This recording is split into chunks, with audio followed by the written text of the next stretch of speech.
Hola, ¿cómo estás? Qué alegría estar contigo en un episodio más de Alma en Conexión. Soy Rosario Cardoso y como siempre, antes de empezar, quiero invitarte a conectar, a sentir, a pensar con tres cosas que agradezcas el día de hoy. Recuerda que pueden ser desde las más simples hasta las más estrafalarias. Y solamente si tú quieres, si tú puedes cerrar los ojos un momento o no. En caso de que no, solamente hazte presente, siente el peso de tu cuerpo,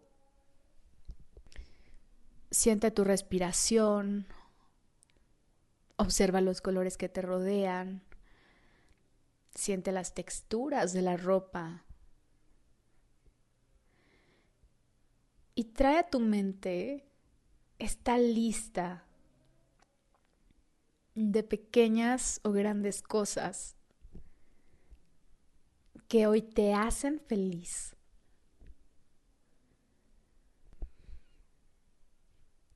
Cosas que probablemente no esperabas que ocurrieran,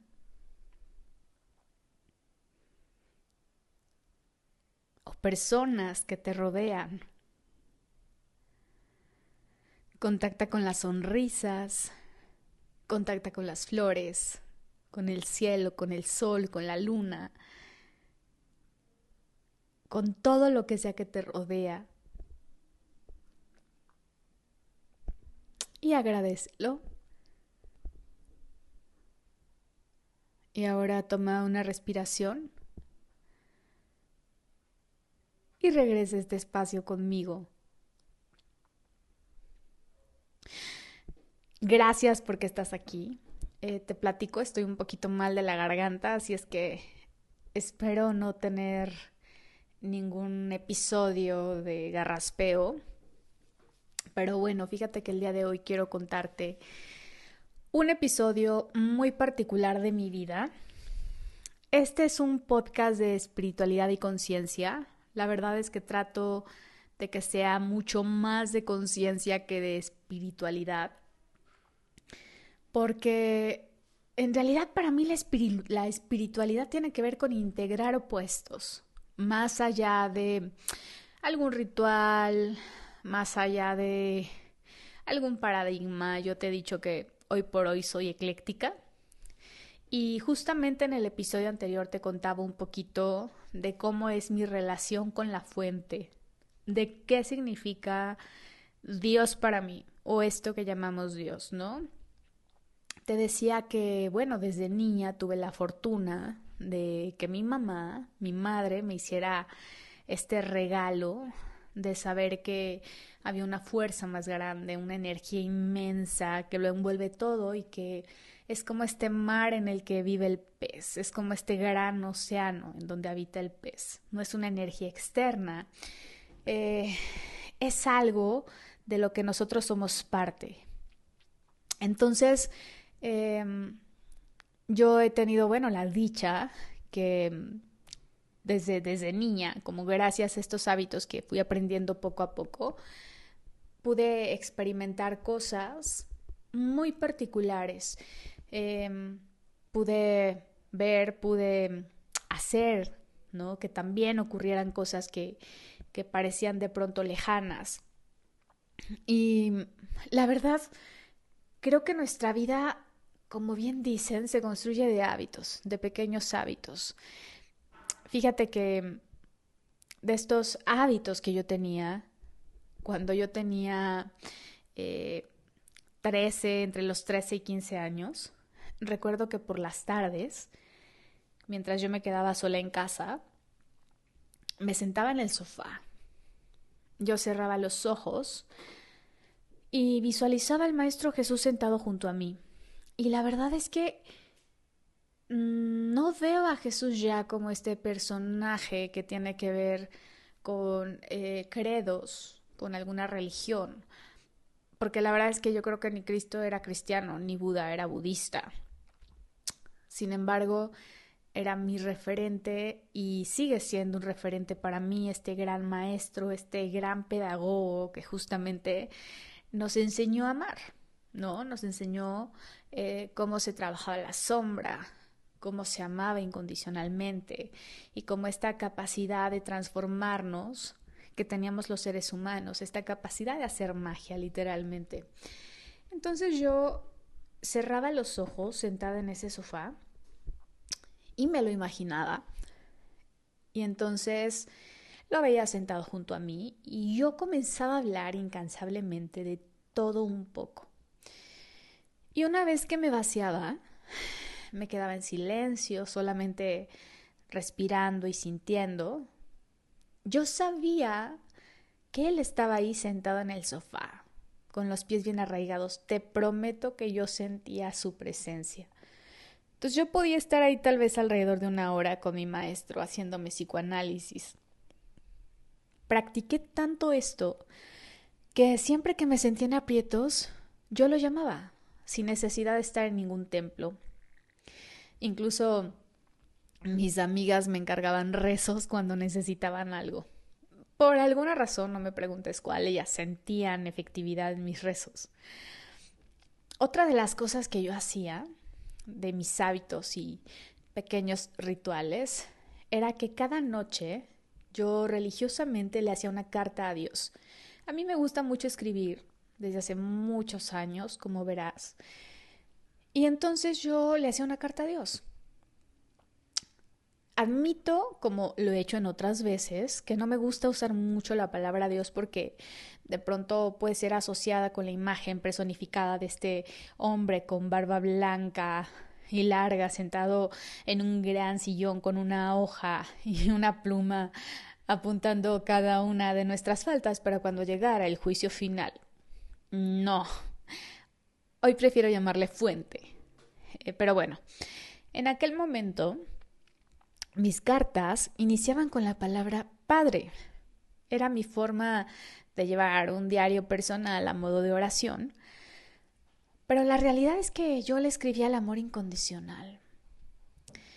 A la fecha conservo el hábito. La diferencia es que la rutina cambia y no lo hago precisamente en las noches. Puedo hacerlo al despertar, puedo hacerlo luego de meditar o bien antes de dormir. Y entonces aprendí a mirar las señales, eso que llamamos sincronías, experiencias que para la mente son solo una casualidad. Pues los seres humanos vivimos una infinita cantidad de eventos que si miramos solo como casualidades, corremos el riesgo de perdernos información valiosa. Las personas pedimos señales y el destino tiene señales y hay que estar atentos para verlas. Pero para lograr esto, yo creo fielmente que habremos de estar en contacto con la fuente para tocar este vínculo entre lo material y lo espiritual, este velo que nos une. Y la realidad es que con todas estas cosas que yo hacía, experimentaba cosas bien mágicas. Tengo un montón de anécdotas, pero hoy solamente te voy a contar una. Y bueno, ya siendo adulta, entendí que el poder de la oración hablada radica en el impacto vibratorio que tiene en nosotros, porque modifica nuestras ondas cerebrales y por consecuencia nuestro campo cuántico. Asimismo, pues nos eleva la frecuencia para poder sembrar el sentimiento del deseo cumplido. Entonces, dentro de este mundo espiritual, de este mundo de conciencia, también he tenido mucha suerte y también lo digo, que tengo la fortuna de tener grandes maestros. Cuando yo tenía 19 años, tuve la suerte de conocer a Blanquita, una adorada y mágica mujer que me sanaba con reiki, cromoterapia, aromaterapia, y con ella me asomé al trabajo con energías sutiles y todo eso era nuevo para mí. Al tiempo, cuando yo cumplí 22 años, comencé a practicar yoga. Comprendí la importancia del cuerpo y este poder autosanador que todos tenemos, y que si de alguna manera desde mi adolescencia ya meditaba y visualizaba sin saber exactamente qué es lo que estaba haciendo, a esta edad yo comencé con inmersiones más profundas en estas prácticas de meditación y pranayama, que bueno, son ramas del yoga, además de las asanas y posturas, perdón. Pero entonces, hiciera lo que hiciera, yo jamás dejé de lado mi estrecha comunicación con el Maestro Jesús. Podría numerarte un sinfín de experiencias de conexión y resolución de asuntos gracias a este vínculo. Pero bueno, voy a ir al grano y te voy a contar. Recuerdo que cuando me fui a estudiar a Barcelona un máster en edición literaria, yo llevaba 3 objetivos. El primero era terminar exitosamente ese año de estudio. El segundo era hacer el Camino de Santiago de la Compostela. Y el tercero era hacer prácticas profesionales en una editorial que se llamaba Random House Mondadori. Ahorita, bueno, le cambiaron el nombre. Pero bueno, esta es una de las editoriales más importantes. Este fue uno de mis grandes motivadores para haber ido a esa ciudad, porque Barcelona es conocida como la capital del mundo editorial. Entonces, como a mí siempre me ha gustado escribir, yo quería saber qué pasaba con los manuscritos luego de haber sido gestados, qué pasaba con un libro luego de haber sido gestado, pero en este estado de manuscrito, antes de su publicación.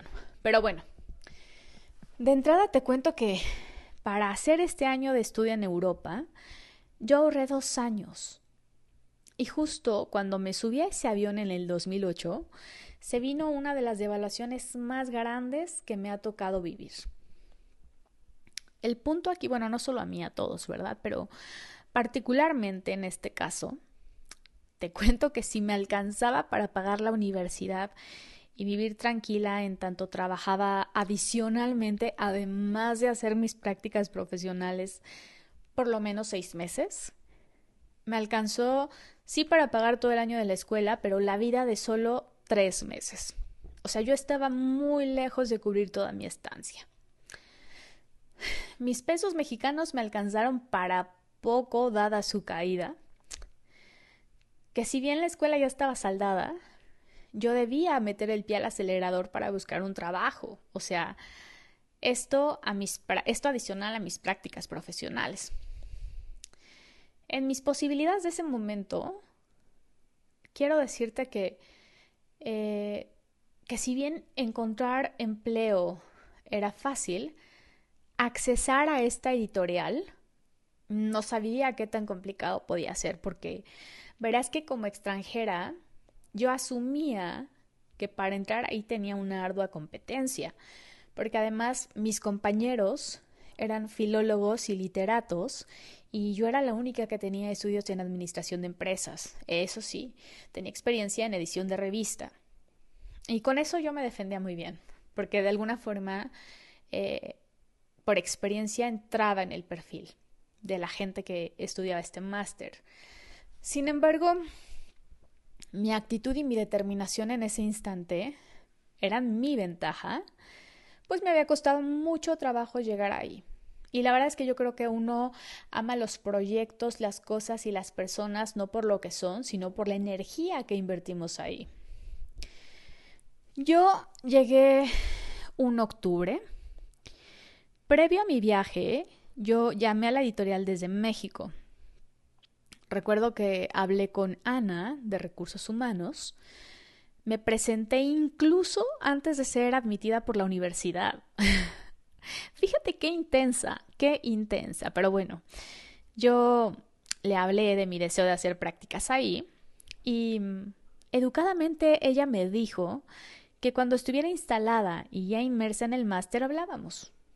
Entonces, cuando llegué a Barcelona y en la primera semana de estudios, nuevamente me reporté y le envié mi bio, mi currículum, pidiendo una cita. Y la respuesta que tuve en ese momento fue que pues no había ninguna vacante para practicante. así que tuve que esperar. Llegó diciembre. Recuerdo que yo estaba encerrada en mi habitación. Sentía el anhelo de volver a insistir porque sentía también que el tiempo estaba pasando y yo lo llevaba cronometrado, así es que no podía darme el lujo de desperdiciarlo. Entonces tomé el móvil y llamé a Ana. Le dije que la contactaba nuevamente, dado que era diciembre y yo sabía que a inicios de año habían ajustes generalmente en las organizaciones y que realmente me interesaba que me tuviera en el radar. Entonces le pedí una entrevista adelantada, aunque para ese momento no hubiera vacante alguna. Entonces recuerdo que ese día era lunes. Ana sintió tanta insistencia que me dijo, ¿te parece que nos veamos el jueves de la siguiente semana? Yo respondí, por supuesto, aunque por dentro yo me lamentaba porque pues mi espera supondría días más que en mi calendario sí importaban. Entonces, cuando yo colgué esa llamada, recuerdo que cerré los ojos, llamé a mi maestro, lo visualicé frente a mí y desde lo más profundo de mi alma en voz alta le dije, una, es solo una oportunidad la que necesito. Tú sabes cuánto me costó llegar aquí y todo lo que tuve que dejar. Tú ayúdame a conseguirla, que de lo demás yo me encargo. Entonces abrí los ojos y te prometo que no pasaron más de 10 minutos cuando recibí una llamada de Ana de vuelta. Escuché su voz de asombro diciéndome, Rosario, no me lo vas a creer, pero se acaba de abrir una vacante en el departamento de prensa comercial y relaciones públicas y tu perfil es exactamente lo que necesitamos.